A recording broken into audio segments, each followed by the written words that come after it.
صلی علی رسوله الكریم اما بعد فاعوذ باللہ من الشیطان الرجیم بسم اللہ الرحمن الرحیم۔ محترم اساتذہ اکرام اور میرے عزیز ساتھیوں، السلام علیکم ورحمۃ اللہ وبرکاتہ۔ آج ہم یہاں ایسے اداروں کے ذکر کے لیے جمع ہوئے ہیں جو امت مسلمہ کی ریڑھ کی ہڈی ہیں۔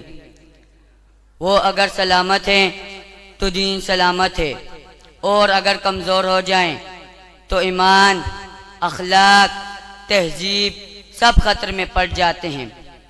میں بات کر رہا ہوں دینی مدارس کی۔ یہ دینی مدارس کسی حکومت کا قائم کردہ نہیں ہے، یہ دینی مدارس کسی NGO کا منصوبہ نہیں ہے، یہ دینی مدارس کسی وقتی مہم کا نتیجہ نہیں ہے، بلکہ نبوت کی مشن کی توسیع ہے جو اس دن سے چل رہا ہے جب سے جناب کریم صلی اللہ علیہ وآلہ وسلم نے دار ارقم میں تعلیم کا آغاز فرمایا تھا۔ آج اگر قرآن کریم صحیح تلفظ کے ساتھ پڑھا جا رہا ہے تو یہ دینی مدارس کا کردار ہے۔ آج اگر حدیث صحیح اپنی سند کے ساتھ محفوظ ہے تو یہ دینی مدارس کا کردار ہے۔ آج اگر فقہ حنفی، شافعی، مالکی، حنبلی آج بھی زندہ ہیں تو یہ دینی مدارس کا کردار ہے۔ دینی مدارس نے صرف ہمیں حافظ، قاری، عالم نہیں دیے، دینی مدارس نے ہمیں ایمان کی غیرت دی ہے، دینی مدارس نے ہمیں کردار دیا ہے، دینی مدارس نے ہمیں باطل کے سامنے ڈٹ جانے کا حوصلہ دیا ہے۔ یہی وجہ ہے کہ جب بھی دین پر حملہ ہوا، جب بھی امت کو گمراہ کرنے کی کوشش کی گئی، جب بھی عقیدے کو ختم کرنے کی کوشش کی گئی، تو سب سے پہلے مدرسے کے فارغ التحصیل علماء میدان میں اترے۔ آج وفاق المدارس العربیہ پاکستان کے تحت ہزاروں مدارس اس بات کی گواہی دے رہے ہیں کہ آئین کے دائرے میں قانون کے تحت ملک کے ساتھ وفاداری کر کے دین کی خدمت کر رہے ہیں۔ آج ضرورت اس بات کی ہے کہ مدارس کو شک کی نظر سے نہ دیکھا جائے بلکہ انہیں قوم کا سرمایہ سمجھا جائے۔ یہ وہ ادارے ہیں جو لوگوں کو اخلاق بھی سکھاتے ہیں، ادب بھی سکھاتے ہیں، امن بھی سکھاتے ہیں اور اللہ تعالیٰ سے ان کا تعلق بھی جوڑتے ہیں۔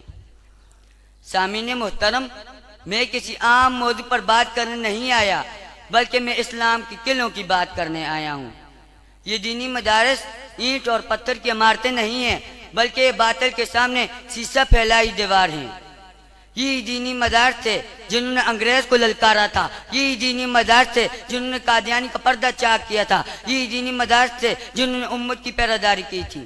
آج لوگ کہتے ہیں مدارس کیا دے رہے ہیں؟ میں کہتا ہوں مدارس محمد کے غلام دے رہے ہیں، مدارس قرآن کے مبلغ دے رہے ہیں، مدارس اسلام کے محافظ دے رہے ہیں، مدارس صحابہ والے بیت کے نوکر دے رہے ہیں۔ آج اگر مدارس نہ ہوتے تو اذانیں خاموش ہوتی، مسجدیں ویران ہوتی، قرآن کریم صرف اور صرف الماریوں میں ہوتا۔ یہی دینی مدارس ہیں جو بچوں کو گلیوں سے اٹھا کر اللہ کے در سے ان کا تعلق جوڑتے ہیں۔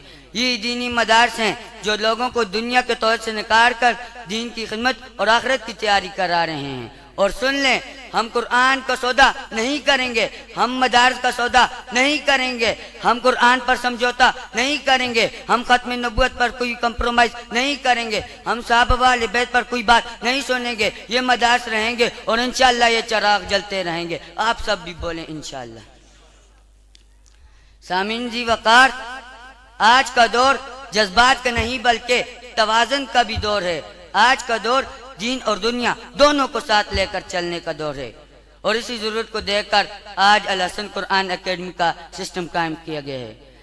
یہ ادارہ اس بات کی عملی مثال ہے کہ بچہ حافظ قرآن بھی ہو سکتا ہے، بچہ میٹرک پاس بھی ہو سکتا ہے، بچہ قرآن، حدیث، تفسیر بھی پڑھ سکتا ہے، بچہ سائنس، انگلش، ریاضی بھی پڑھ سکتا ہے، اور الحمدللہ ادارہ الحسن قرآن اکیڈمی ان سب کا مجموعہ ہے۔ الحسن قرآن اکیڈمی نے ہمیں در حقیقت اچھے اخلاق سے پیش آنے کا سلیقہ دیا۔ الحسن قرآن اکیڈمی نے ہمیں غیر مسلمانوں کے ساتھ تعاون کرنے کا سلیقہ دیا۔ الحسن قرآن اکیڈمی نے ہمیں غیر مسلموں کے ساتھ اچھے اخلاق سے پیش آنے کا سلیقہ دیا۔ الحسن قرآن اکیڈمی نے ہمیں بڑوں کا ادب کرنے کا سلیقہ دیا۔ الحسن قرآن اکیڈمی نے ہمیں چھوٹوں پر شفقت کرنے کا سلیقہ دیا۔ الحسن قرآن اکیڈمی نے ہمیں قرآن پر غور و فکر کر کے اسے پڑھنے اور سمجھنے کا سلیقہ دیا۔ الحسن قرآن اکیڈمی نے ہمیں حدیث میں مضبوط رہنے اور سمجھنے کا سلیقہ دیا۔ الحسن قرآن اکیڈمی نے ہمیں والدین کی اطاعت کرنے کا سلیقہ دیا۔ الحسن قرآن اکیڈمی نے ہمارے اندر صرف دیندار نہیں پیدا کی بلکہ ہمارے اندر باشعوری پیدا کی، اور ہمارے اندر وہ شعور پیدا کیا کہ آج ہمارے اندر کے ہر فرد کو وہ شعور اختیار کرنے کی ضرورت ہے۔ تو پھر کیوں نہ کہوں، آخر میں اتنا ہی کہوں گا کہ مدارس کیا ہیں ان کو بتانے کی ضرورت ہے، کہ مدارس کیا ہیں ان کو بتانے کی ضرورت ہے، مدارس میں بلا کر ان کو پڑھانے کی ضرورت ہے۔ مدارس پر لگے تالا یہاں جو لوگ کہتے ہیں، مدارس پر لگے تالا یہاں جو لوگ کہتے ہیں، اب ان کی زبانوں پر تالا لگانے کی ضرورت ہے۔ شکریہ، وما علینا الا البلاغ۔